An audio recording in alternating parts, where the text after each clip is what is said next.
妙法蓮華經，姚陳三藏法師鳩摩羅什奉詔應釋迦牟尼佛。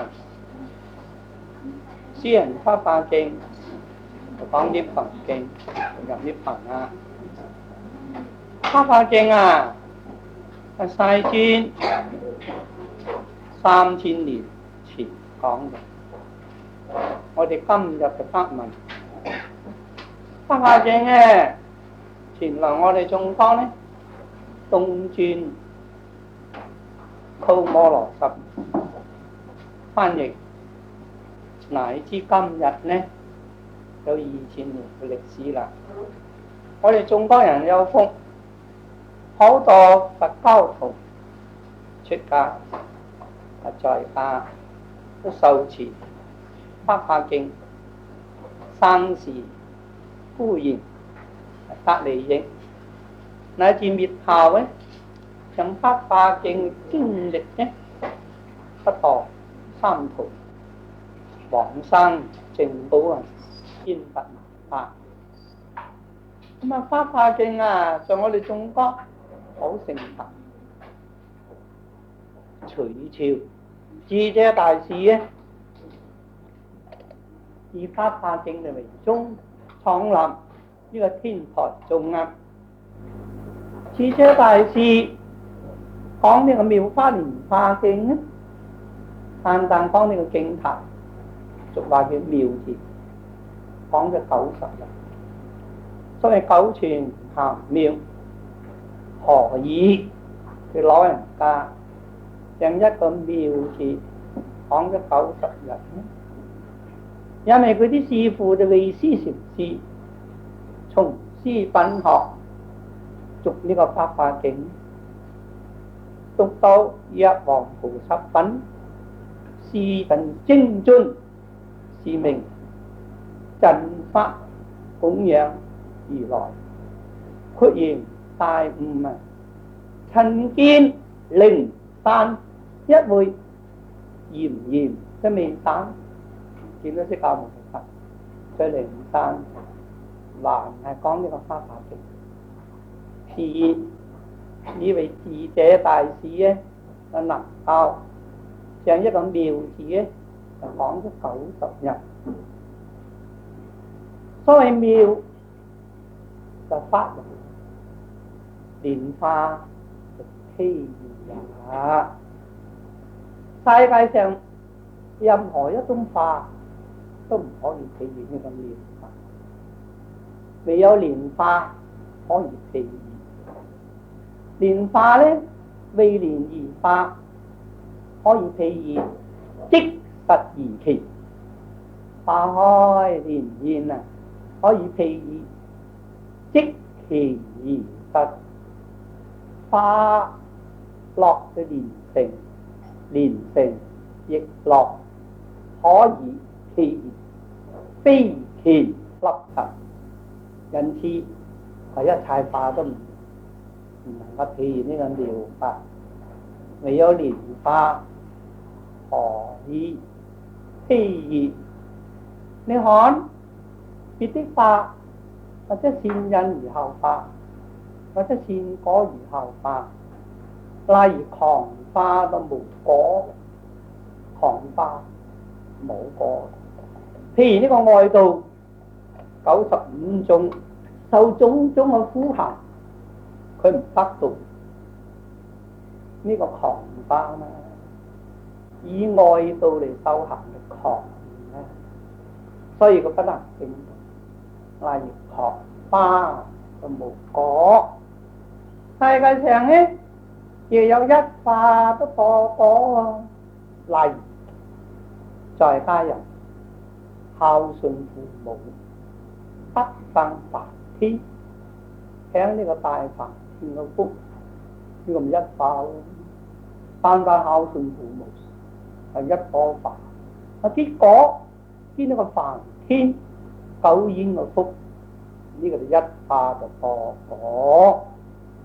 又有咧多花就一果，例如聖文人，受種種嘅苦行，然後證一個解脫嘅果。呢個墮化就一個，又有咧善果而後化喎，需學佛就果啊，錯果以後還要受行。呢個善果而後化，又有咧善化而後果，好似呢個菩薩先值延壽，卻後就真壽。菩薩未開悟以前係延壽啊，呢個善化。開咗悟以後見佛性咧，嗰陣時就稱為真壽啦。所以善化而後果，更有一化就一果。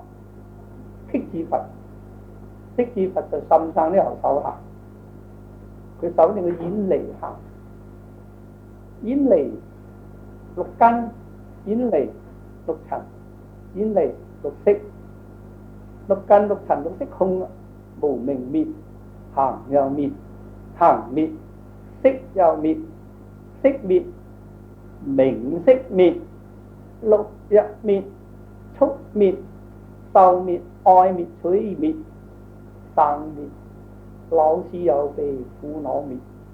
佢受喺呢個遠離之行，佢就證呢個辟支佛果。呢個就名為一化一果。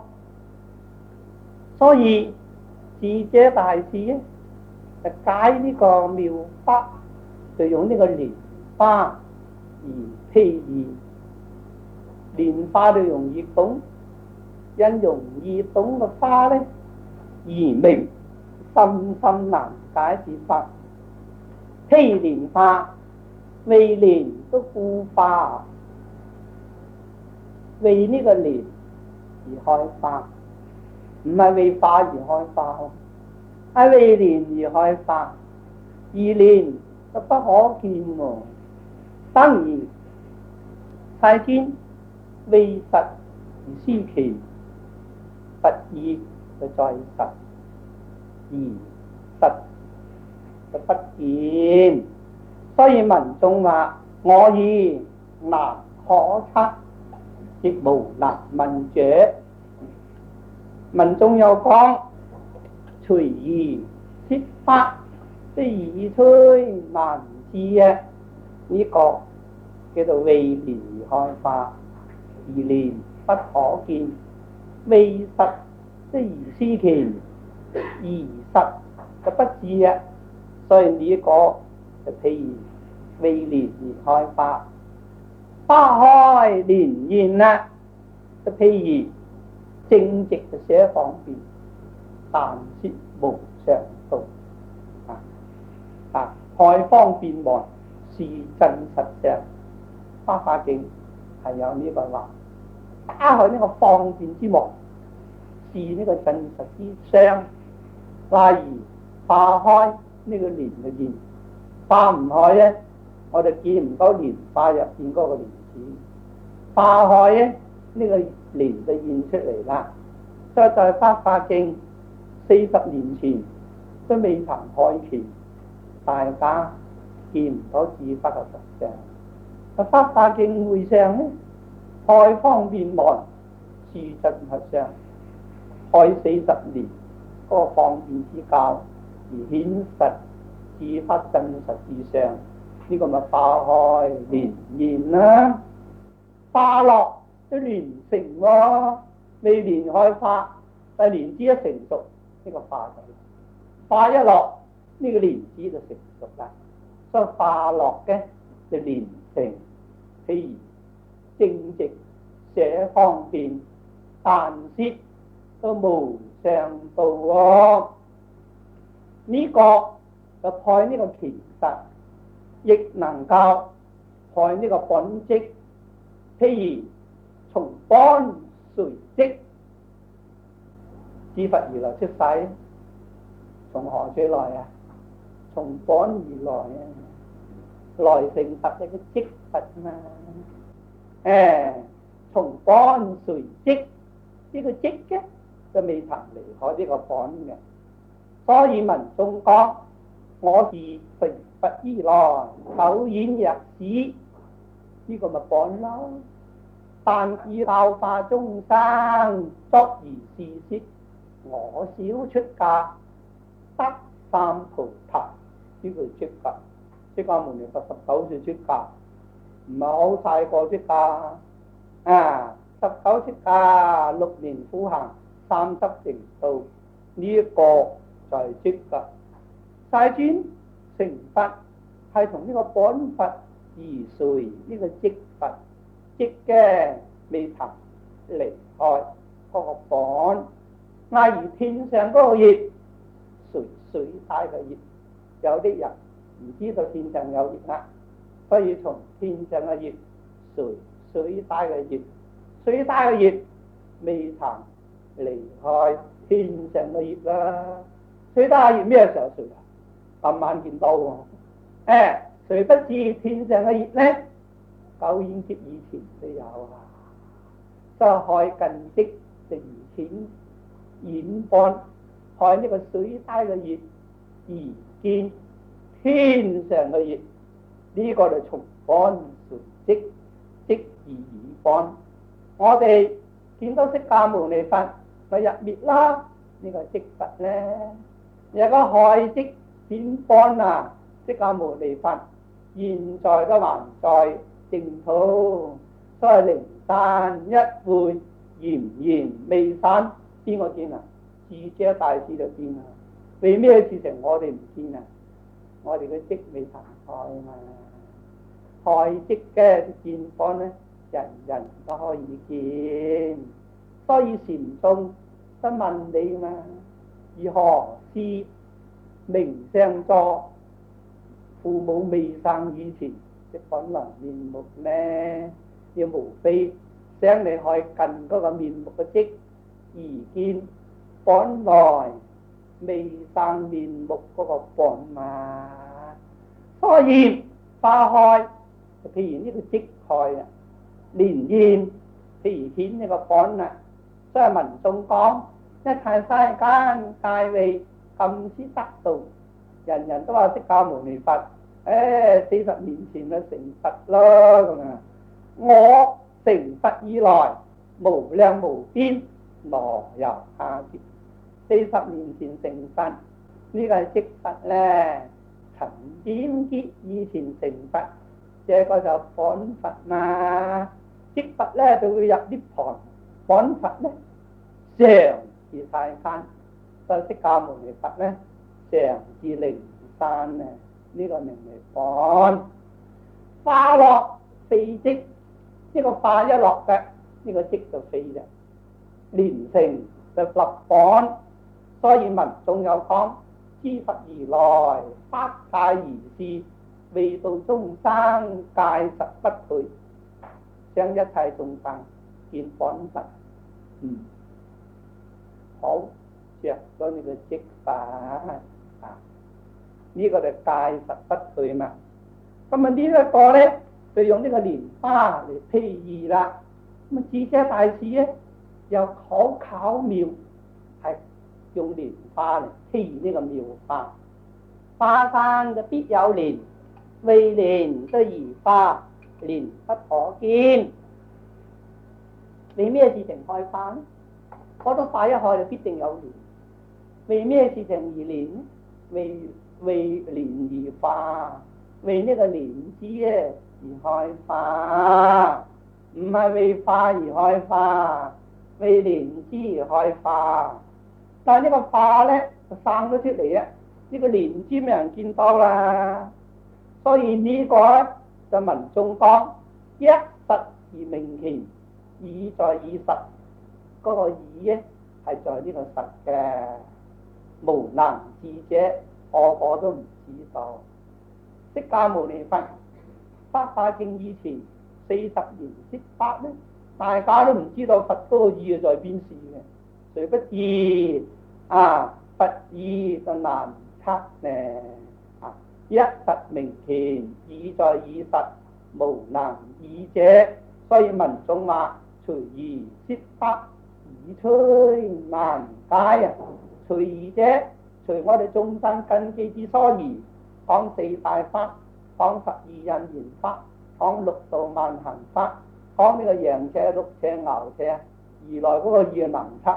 後嚟問佛嚟攞車咧，牛車有冇？陽車有冇？祿車有冇？呢個大白牛車咧？初初對你講咧，就陽車、祿車、牛車，出咗三界火陣，向佛嚟攞車咧，三個車都冇，唯一個大白牛車。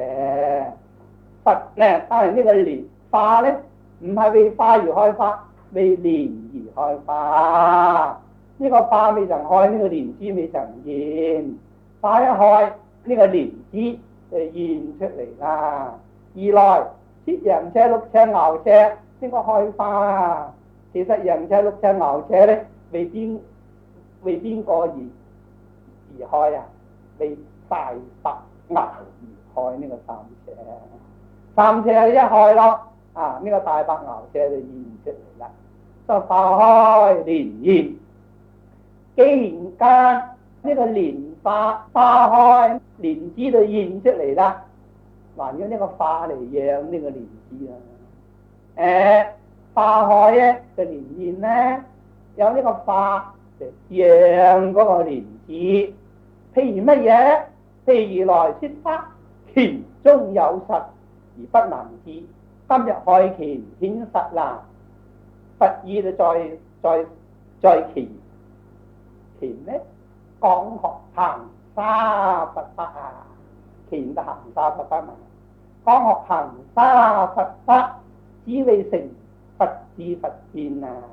你唔講學行沙佛法嘅鉗，你冇辦法明白一實佛智嘅佛見。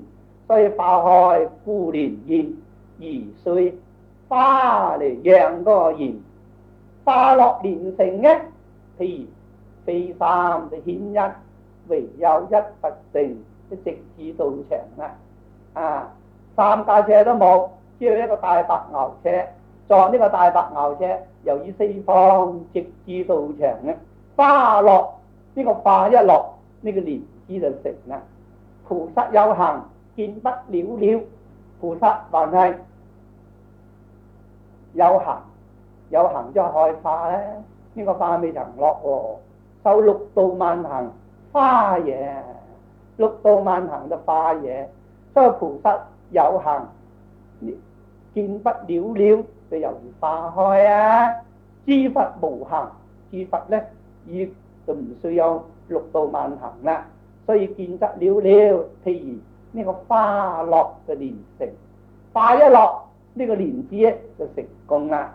所以智者大師咧好巧妙咁樣嚟解釋開鉗顯實，用呢個蓮花為蓮而開花，花開就蓮現，花落就蓮成，為實而示鉗，開鉗就顯實，廢呢個鉗就立呢個實，就花花境咧廢咗三成之鉗，而顯一成之實。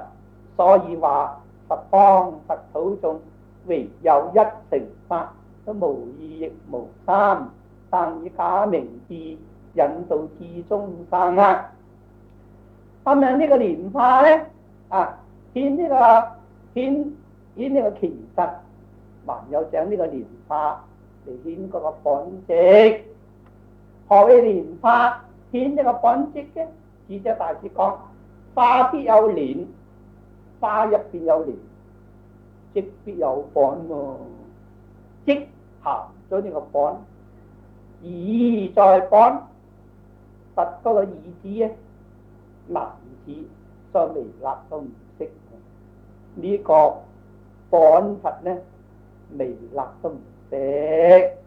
譬如水大熱係即嚟嘅，但係呢個即水熱咧含咗呢個天上熱，而依在天上熱，唔係在水大熱。考知咧就唔知道天上嘅熱，只知道呢個水大熱，所以佛知難知，微立都不識㗎。花開蓮葉，譬海積嚟顯邦，海呢個積顯呢個邦，人人都見到個邦，但係啊，佛嗰個意唔係在邦，係在呢個積啊！你唔千百億化身成佛度眾生，何來有法身嗰個邦呢？見唔到法身個邦㗎，所以海積就顯邦，佛意就在積呢，令一切菩薩知道如來嗰個方便唔係一處成佛，8000億嘅佛而成佛。所以就妙法蓮華經，佛咧有無量嗰個分法，都為設法嚟度眾生。呢、這個就係積啦。所以識佛嘅方便，既識積已，還識已邦。你既知道呢個積啦，你就識得呢個邦。水大嘅業你明白，天上業嘅明白，你就證道損生，證呢個菩提道，損呢個無明生。見到天上嘅業咧，天上嘅業嗰個光明就增加，黑暗消除，呢、這個咪證道嚟損生。花落蓮城，譬飛積嚟顯邦啊！既花一落，呢、這個蓮就成，飛咗呢個積，飛咗釋迦牟尼佛40年前近成佛嗰個積，而顯久遠個邦。既識邦義，不復埋積，不埋呢個積啦，在呢個法身地上嚟修行，圓滿無上菩提。所以現在舍利弗、目犍連、須菩提、富樓那，個個咧不埋佛個積，而見法身個邦，從法身嚟修行，一直受到成佛啦。須菩提、舍利弗、目犍連嘅積㗎，入到涅槃咯。咁咪以後就邊個地方受咧？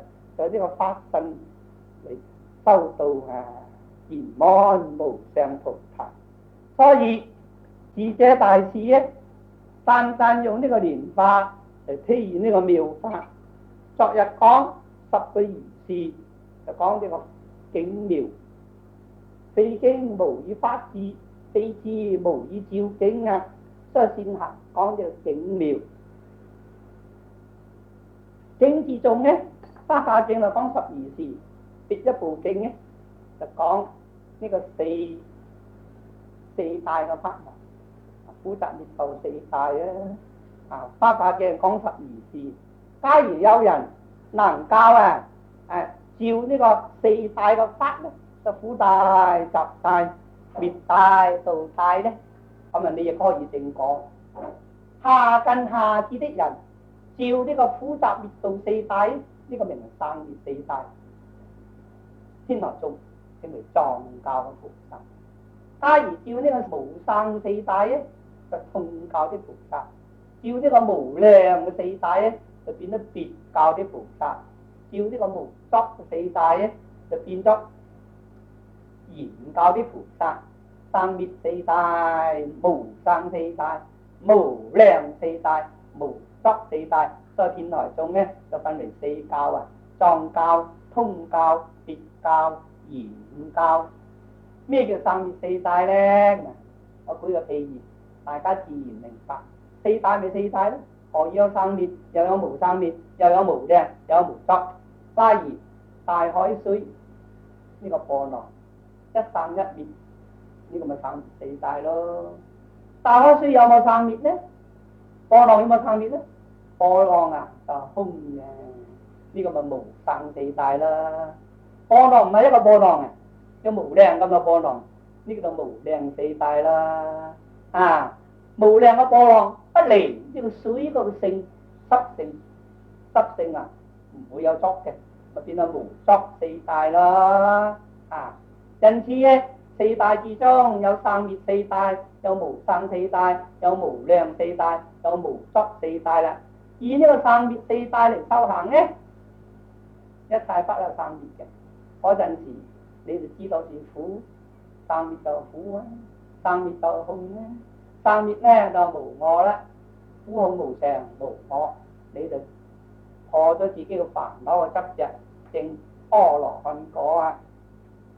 假如你觀呢個四大係無生啊，亦無滅啊，四大何曾有生有滅呢？當然呢個波浪啊，一起一滅係屬於個起，屬於個起，屬於個滅。波浪學習有生有滅呢？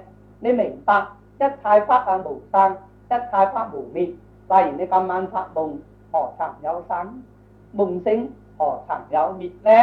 啊，你知道一切法無生無滅啦，咁樣你以呢個無生嘅法嚟修行呢，你就可以入呢個通教菩薩道嚟啦。但係呢個生滅啦，有無量嗰個生滅哦，有個無量嗰個生滅，法門無量大現學，你就變咗別教菩薩啦。生滅啦，無作不自作，不他作，不共作，不無因作。啱唔啱嘅？你哋變咗圓教啦，圓教自發嘅實相就變咗呢個圓教嗰個菩薩。所以觀呢個十二事亦能夠令你得智慧，觀嗰個四大亦能夠令你得智慧。呢個咧係屬於境妙。智者大師就講呢個境妙，十二事四大十二因緣，十二因緣都有四個嚟。是以生滅十二因緣，呢個藏教菩薩；是以不生滅十二因緣，通教的菩薩；不是以生滅十二因緣，別教菩薩嘅境，別教菩薩嘅法。不是以不生滅嘅十二因緣，言教菩薩嘅境，亦可以講言教菩薩嗰個法。所以佛以法為師，以四大之法為師，以十二因緣之法為師，以六道之法為師，以呢個十二事之法為師。所以法就佛嗰個師父嚟嘅。所以佛成佛咧，還係説呢個妙法蓮華經。呢個係境妙，從經就發智，呢個智妙。非經而不智，呢個經唔明白，呢個智慧就唔來。智慧從何處生呢？你能夠觀多呢個境啊，十二事嘅境啊，十二事嘅境啊，你能夠觀多一個境呢，都令你得智慧。所以智法如是相，見到智法嘅實相。哪個地方冇智法嘅實相呢？金剛經呢講得好清楚，如來說微塵，即非微塵，是名微塵。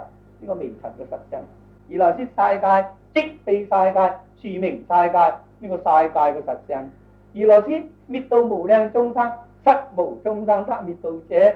呢個度眾生嘅實相，如來說不自色生心，不自性香味觸法生心，應無所住生其心咩？呢個就無住嗰個實相。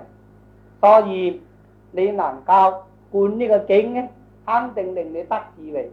只怕你違背佛嗰個經，叫你滅度無量無邊嘅眾生，你唔肯滅度，咁樣就未有煩惱而已。若果能夠滅度無量嘅眾生，實無眾生得滅度者，你就得智慧。你就見到眾生嗰個實相，眾生嗰個實相係實無眾生得滅度者。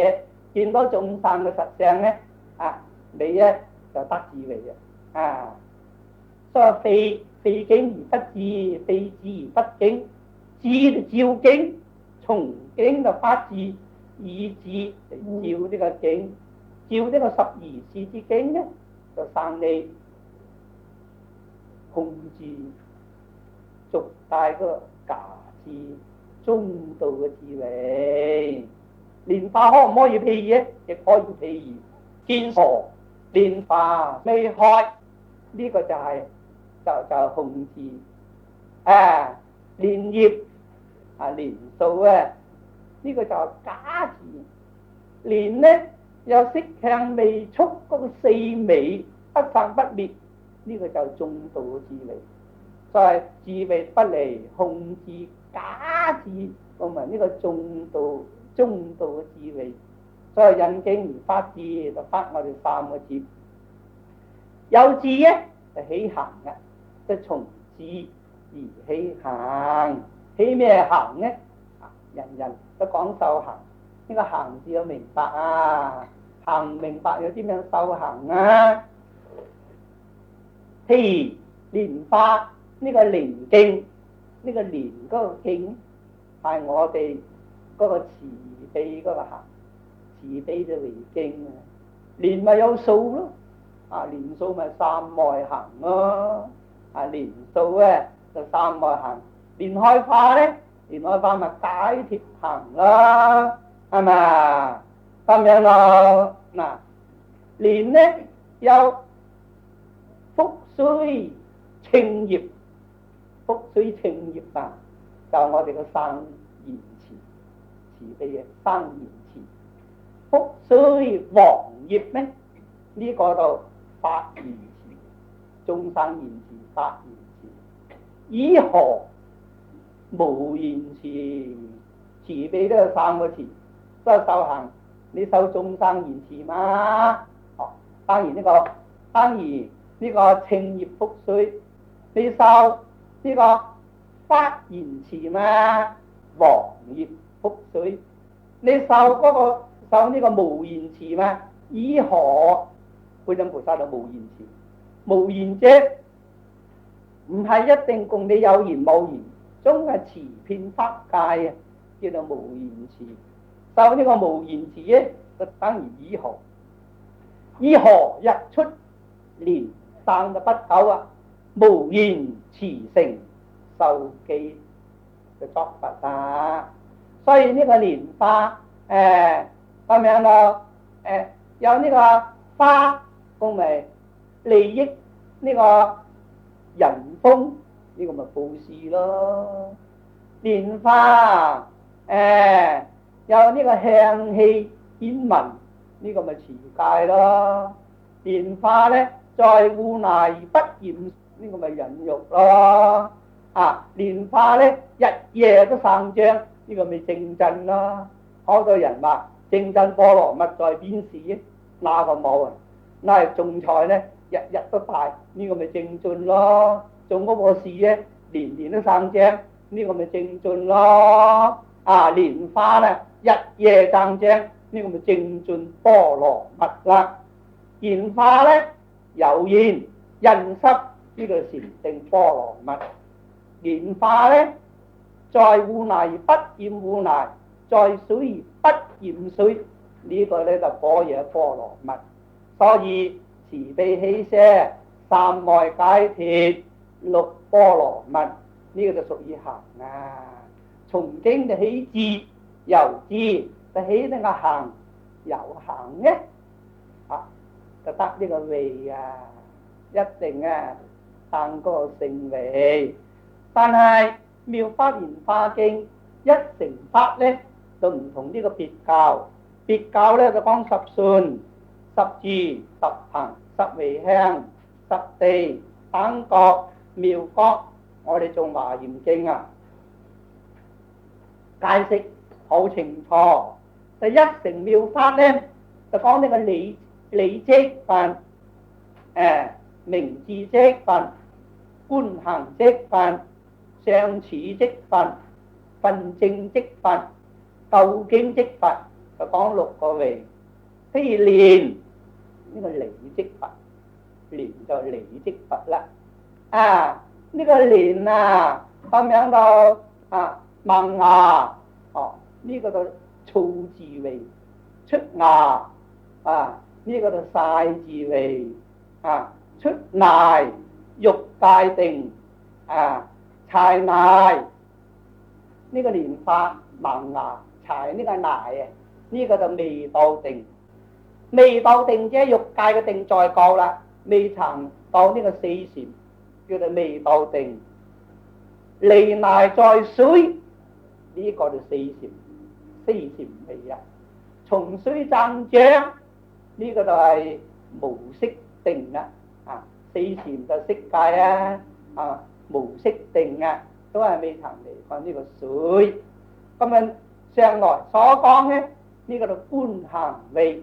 蓮花呢個觀行位出咗水在空中，呢個就相似蓮花十順味啊，在空含而未開，呢、個就係十二味啊，係嘛？蘇害可辦，蘇個問題可辦，呢、個就十行味啊。隨日開會，呢、個日開佢就開，呢、個日在東佢哋向東開，日在曬佢哋向曬開，日在中佢哋向中開，隨日開為耶，呢、個就蓮花十回向味啊。利益呢、個蜂蝶，利益呢個蜂咁啊蝶咩？呢、個就十地味啊，明唔明啦？十地味啦，係咪？蓮子成熟咯，我哋究竟味，所以咧從行到入味，或者五品味，或者六根清淨味。所以法事功德品咧就講呢個六根清淨味。舍利弗受記作佛咧，咁樣就分淨味，係嘛？佛咧就名為究竟即佛味，咁樣咧。智者大士咧就五品半行味，我哋人人都有成佛個可能性，叫做離即佛。當然嗰個蓮咧就離即佛。因此從行到入味，由味咧得呢個成啊，三歸到為成啊，真性歸啊，觀照歸，同埋呢個知成歸。知成歸咧就係解脫得，觀照歸咧就係嗰個般若得，真性歸咧歸度嘅歸，真性歸咧就係呢個法身得。所以為何所致？從你哋起智，由智到起行，由行到入味，由味咧個名就得法，得呢個般若解脫法身。三法成，得呢個三法之成，呢、個就三法味。咁啊，得咗三法味之後咧，就講到感應啦。自利就有離下，離下又講感應。感應啊，你冇緣咧，你度唔到眾生，一定要講感應。感應啊，不離四種，所謂明記就明應，顯記就顯應。亦明亦顯記應，非明非顯記就應。所以有啲人話我念阿彌陀佛都唔得到感應啊，呢個就顯記。明中你得好多利益啊，行步路跌都跌你唔到，呢個咪明中嘅感應咯。顯記就明應啊，有時顯記啊顯應嘅。我日日都拜佛我去求觀音菩薩，一回到普陀山就見到觀音菩薩，呢、個咪顯記咪顯應啦。有啲嘅我想見觀音菩薩見唔到但係明中嘅感應，呢、個就顯記明應嘛。所以感應之中咧，有顯記就顯應，有明記就明應。蓮花的亦復如是，蓮花在空中映臨清淨之水咧，呢、個就顯記就顯應啊。映臨呢個濁水咧，呢、個明記就明應啊。映臨呢個風浪之水咧，亦明亦顯記應啊。映臨夜水咧，非明非顯，呢、個記嚟應啊。所以眾生有感而來都有應有啲人話我都冇求佛，佛都感應我，呢、個咪明記顯應啊。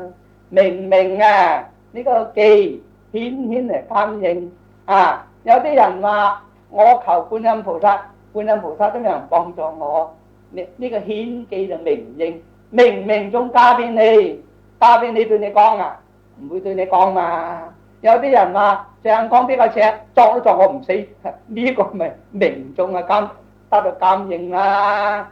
呢、個就顯記就明應。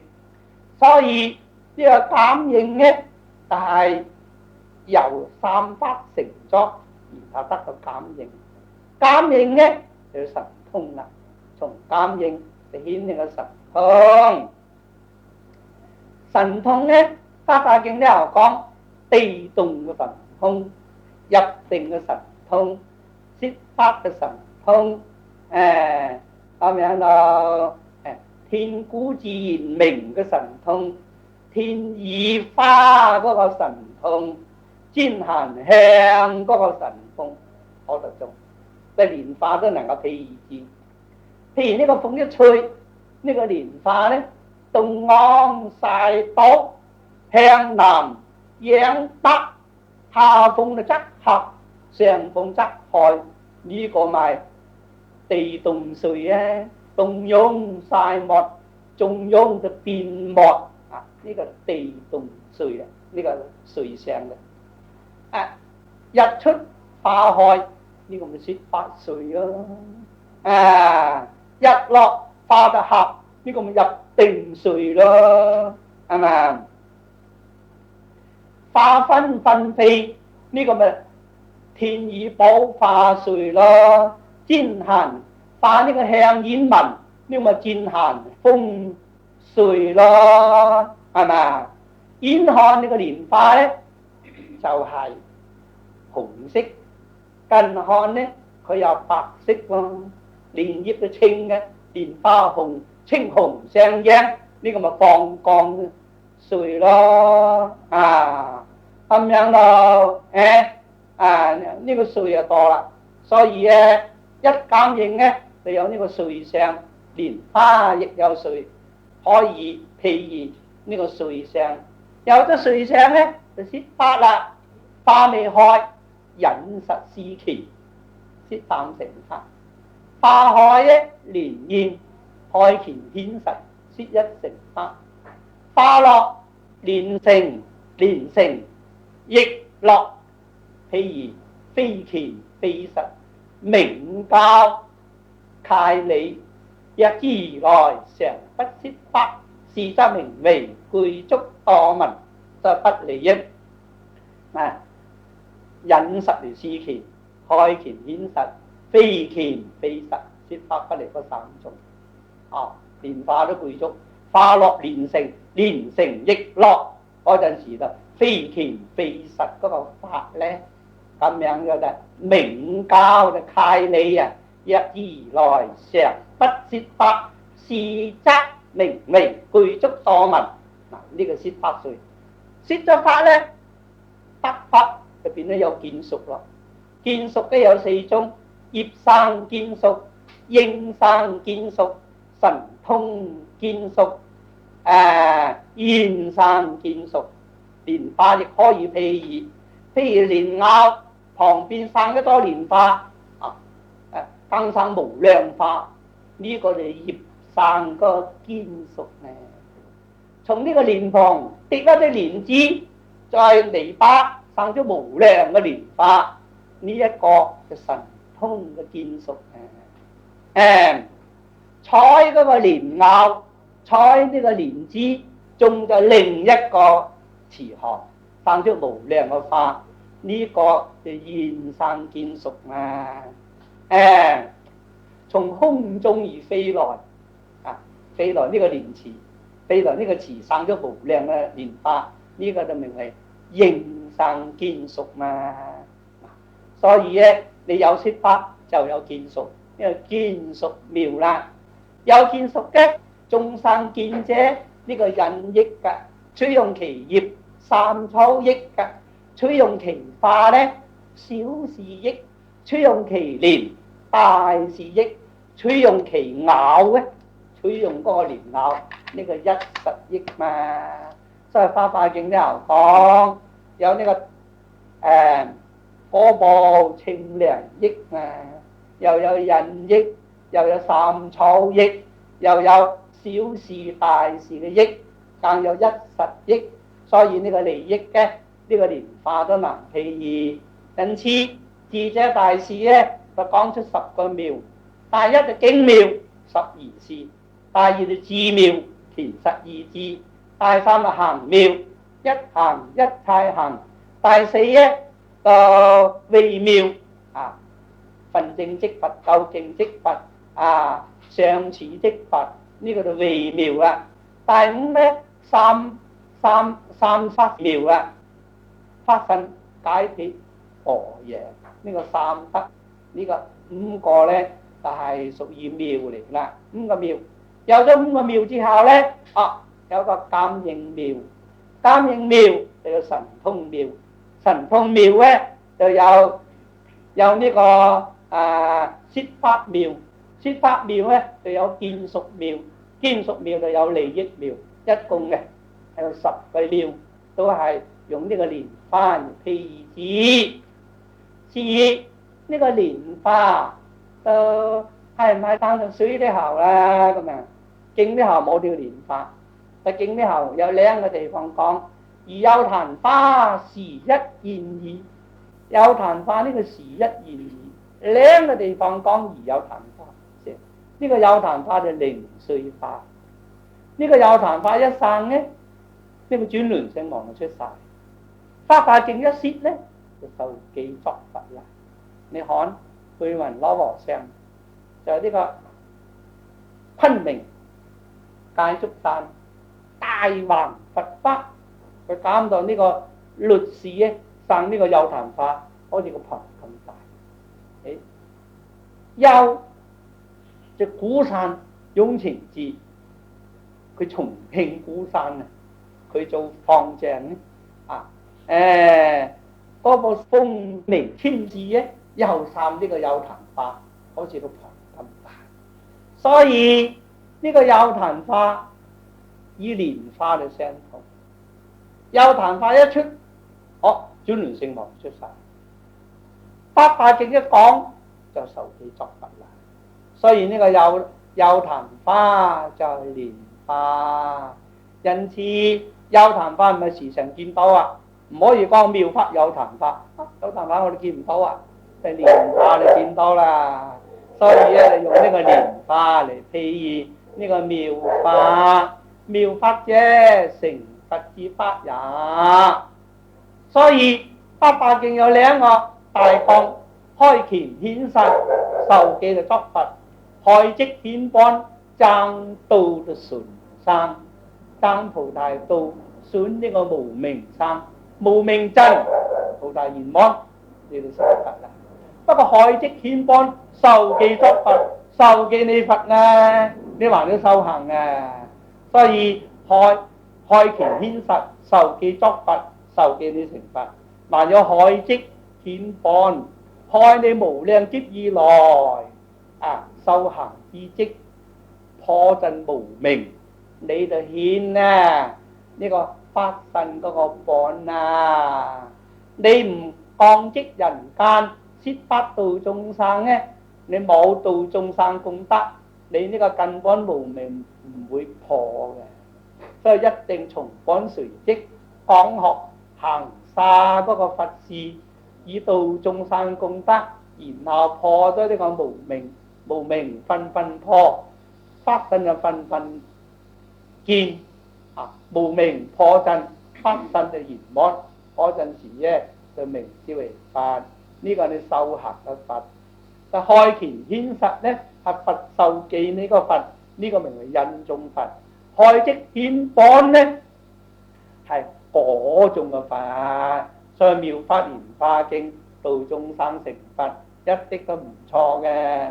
開乾顯實，印眾你是佛，開積顯般咧嗰種你是佛。呢個妙法蓮華經呢個題目嘅略略地咧，亦算係講完啦。